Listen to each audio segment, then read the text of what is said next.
មនុស្សជាច្រើនតែងតែឆ្ងល់ថាហេតុអ្វីបានជាខ្ញុំឧស្សាហ៍ស្ពឹកដៃស្ពឹកជើងមិនដឹងជាមុខពីមូលហេតុអ្វីបញ្ហាស្ពឹកដៃស្ពឹកជើងកុំគិតថាជារឿងធម្មតាវាអាចជាសញ្ញាព្រមានពីបញ្ហាសុខភាពមួយចំនួនការស្ពឹកដៃស្ពឹកជើងអាចបណ្ដាលមកពីមូលហេតុជាច្រើនដូចជាការសង្កត់លើសរសៃប្រសាទឧទាហរណ៍អង្គុយឬក៏គេងនៅក្នុងឥរិយាបថមួយដែលយូរប៉ុន្តែបញ្ហានេះគឺពុំមានផលប៉ះពាល់ទៅដល់បញ្ហាសុខភាពរបស់យើងទេ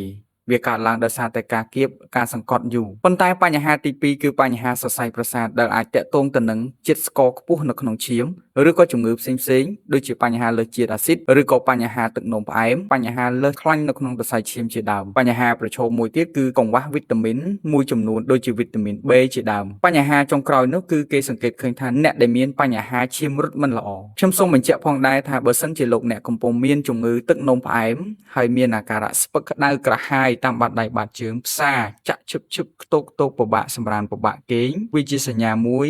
ព្រមានថារាងកាយរបស់អ្នកកំពុងតែចុះខ្សោយខ្លាំងអាចប្រឈមនឹងការចេញជាដំបៅទឹកនោមផ្អែមបាន